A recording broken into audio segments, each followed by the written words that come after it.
Un vent de vérité souffle sur le monde. C'est le Seigneur qui descend et qui vient.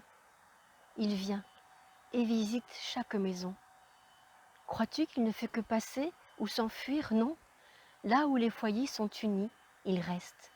Il s'assoit à la table des époux et célèbre l'amour en compagnie de leurs enfants. Là où les foyers ne sont plus, crois-tu que le Seigneur oublie ceux qui sont brisés? Non, c'est à eux qu'il se montre en premier. Les affligés dans leur douleur ne savent pas que c'est le Seigneur. Il les coupe de ce qui a causé leur mal.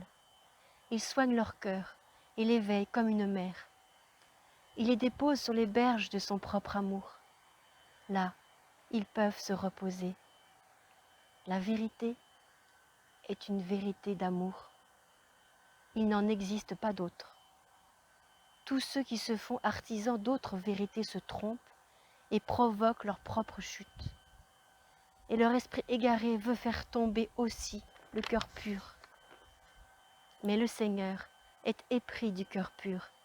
Il l'arrache du loup, comme il sépare les agneaux dans le troupeau des loups, au temps où l'amour les rappelle à lui.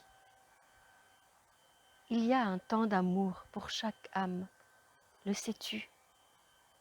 C'est celui du grand basculement des ombres qui se renversent et s'écroulent pour laisser apparaître le jour des âmes neuves.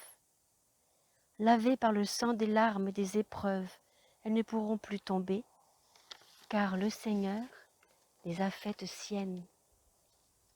Il leur donne son propre verger. Priez, petites âmes, priez.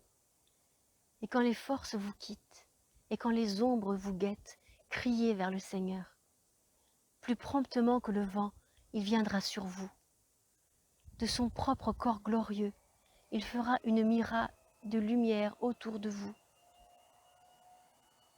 Sur cette muraille, il postera ses anges, il y mettra ses saints.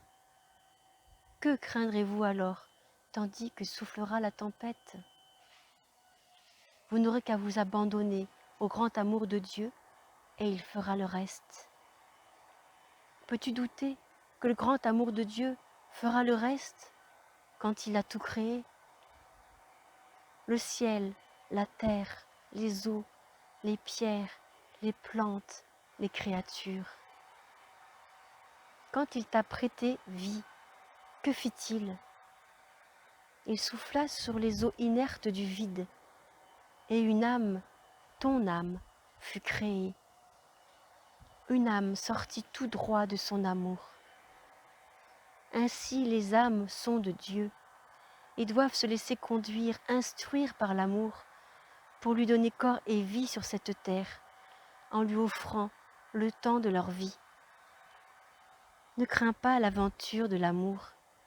Là où il te conduit, tout est.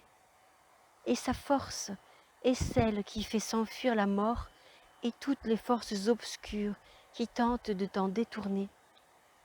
Alors, quand tu cries, quand tu pleures, quand tu doutes, que ce soit pour l'amour, tu le portes en toi comme un petit germe, et ce petit germe s'appelle ton âme, la même que celle qui te fut donnée par Dieu quand il souffla sur le vide et voulut te donner vie.